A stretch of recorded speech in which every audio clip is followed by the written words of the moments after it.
Magandang araw po sa inyong lahat. Ito po ulit yung inyong kababirds na magbibigay po ng update regarding sa ating 10 heads na mga batch 9 na patiners po. And then magbibigay tayo ng update regarding sa kanilang grower stage na. Baboy na po sila. Kung tatawagin natin, hindi na po VA kasi nasa ano na, medyo maganda-ganda na po ang timbang ng ating mga baboy. So mag-share din ako ng mga simpleng experience ko na pwedeng makatulong sa inyo pagdating na po dito sa grower stage. And then yung mga kakaibang style, mga kakaibang mga idea na nagagawa ko sa pag-aalaga ng baboy. So tara, tignan natin yung mga ating alagang patiners. Batch 9 po, 10 heads tayo dyan sir, mga alagang babirds. Tara po. So ayan guys, mga kababirds, surprise! Ayan na po sila.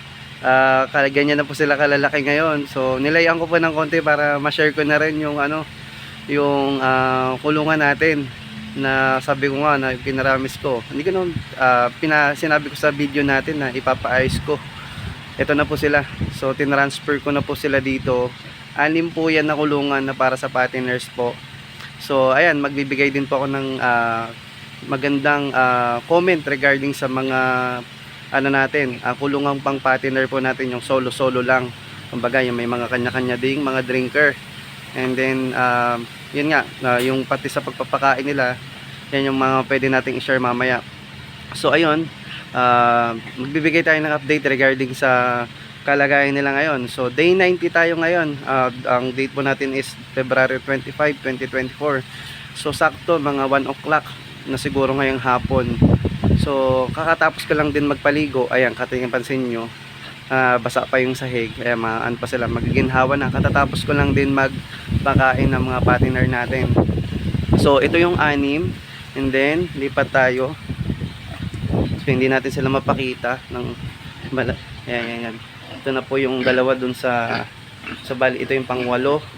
And then ito yung isa natin, busog na rin. So ayan, medyo ayan po yung isa na yan, laki na nila. Tapos ito pa po yung isa nakahiwalay. Ito yung dating kulungan. Ayan, ito na yan, nagsusulo na yan. Solo na lang siya dito. Dating kulungan ko yan, yung 5 nandito, andun na lahat sa kabila. So lipat tayo. So ayan guys, ayan na sila. Ganyan sila kalalaki.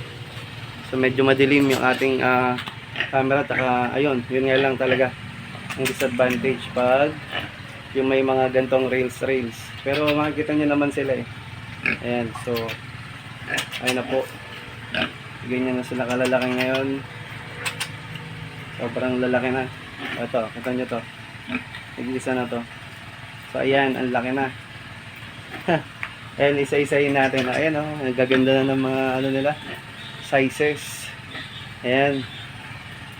So mabuhay po ang ating mga baboy. So ganyan po sana lagi yung mga katulad din ng iba nag-aalaga. Sobrang gaganda rin sana ng mga alaga nyo po, para ipatuloy natin yung yung pagkagana sa pag-aalaga ng baboy. Pag ganito yung makikita mo talagang alaga mo, gaganahan ka talaga. Siyempre kasabay niyan dapat yung pagtaas ng presyo ng breast weight, di ba? Tsaka or live weight sa kanya-kanya nating mga lugar. Ayun, di ba kaganda po tignan? So ayan, hindi na na po ako, sobrang nadadala na po ako ng ating mga alaga. So ilipat na tayo sa ating update talaga. So day 90. So ang bilang po niyan ay 1 month, 1 month and 23 days niya. Day 90 po simula nung pagkapanganak. And then ang pinaka bilang na po talaga niya simula nung pagkabili ko ay 1 month and 23 days. Bali approximately 1 month and 3 weeks po siya. So ayun po, grower stage tayo. So bali uno pa rin ang gamit nating mga pagkain. So ano po yon, ang sa grower stage ng uno, nagre-range po yan ng 1.1 to 2.1. Actually nakalagay nga doon is 2.1. Pero ang ginawa ko na lang po ay kinuha ko yung huling range nung pakain sa starter stage, and then kinumbine ko lang doon sa range ng pinaka last stage ng grower, yung 2.1. So ayun po yung ginawa natin. So ayun, Bali, transition stage natin nung una, recap tayo. Day 81 to day 82, yun yung sobrang konti lang yung pinakain ko. Gradual lang yung pagdagdag natin ng pagkain. Halos dakot-dakot nga lang para medyo talagang ano sila, ganahan talaga sila. And then yung sumunod na araw, day 83 hanggang 90, hanggang ngayon, ano na sila, ang pagkain na nila, yung latest na pagkain nila is 1.1 ang pagkain nila bawat isa. So ito lang, ito itong inasa na to, pero malaki na din. Ang kayang kainin nito ay hanggang 0.7 lang. Be honest tayo, ganun talaga, medyo kailangan nating lunukin yung pride natin na medyo ganun din talaga, ganun lang muna kababa ang kinakain niya. Babawi yan sigurado. And then ayun na, day 84, nagbigay tayo ng antibiotic powder. Yun yung pagkalipat ko sa kanila nung ito lang, Monday lang. So yun ang naibigay na natin na ano muna na powder is antibiotic. So bukod doon, yung mga vitamins na ibigay na natin ng mga unang mga vlog natin. Tapos ang sumunod na noon, ayun, yung gusto ko lang din ibigyan ng linaw yung 90 days from birth. Yung kanina, yung medyo inuulit-ulit kong sabihin, yung 90 days from birth and then yung 3 months na baboy ay magkaiba po. So ito na po yung halos ano nun, example nun, yung 90 days, ito po yon, from birth po ito. So pero matagal pa po ito, magti 3 months. Bali ano pa lang po ito 1 month and 3 weeks simula ng pagkabili. So malayo po yung pinagkaiba ng 3 months simula pagkabili and then 3 months simula ng pagkapanganak. So yun po, pag ganun po ang binabanggit lagi ng mga napapanood nyo, so yun, bibigyan ko lang po ng linaw para ano po dito, mabigyan ng pansin.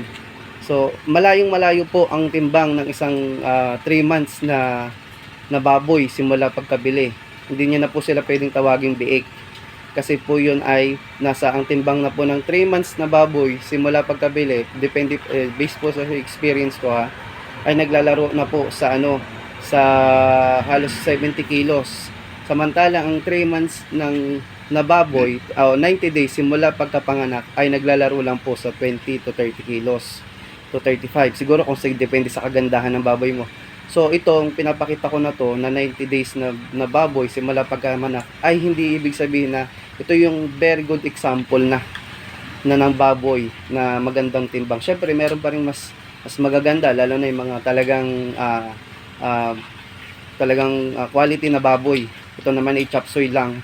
So kahit na chop suey ito, makikita niyo naman talagang sobrang ayos pa naman. So ibinibigay ko lang yung magandang halimbawa ng 90 days na baboy simula pagkapanganak at 90 days na baboy simula nang binili. So ang next natin, yun nga po. So paano ba malalaman? Yan ang mga isa pang tanong dyan Paano ba malalaman na sa gantong stage nila nabusog na? Katulad nyan, pinakain ko na po yung ating mga alagang baboy ng 3 guhit. Ayan na po. So pag nilapitan nyo po yung mga yan, hindi na po yan mag-iingay. So ibig sabihin, busog na po ang ating mga alagang baboy. So hindi na natin kailangan pang pakainin pa sila ng dagdag.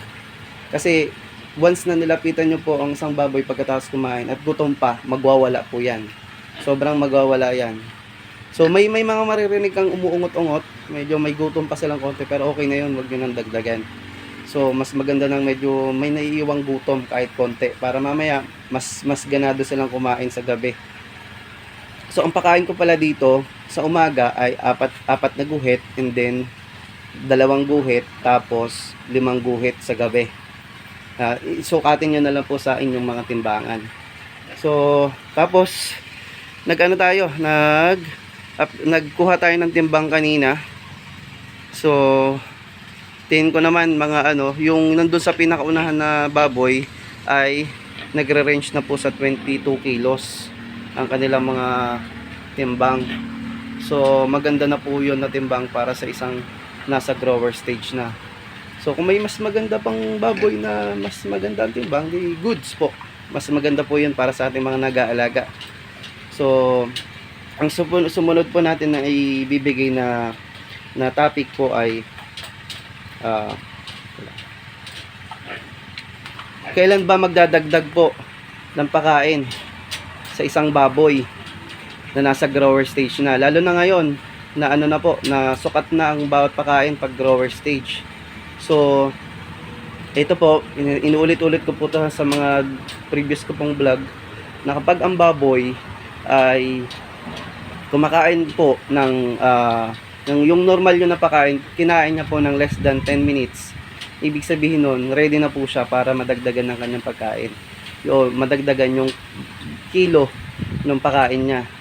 So kung ang baboy nyo ay kumakain po sa normal niya nabigay ng pagkain ay 20 minutes, mga more than 10 minutes, so ibig sabihin nun hindi pa ready.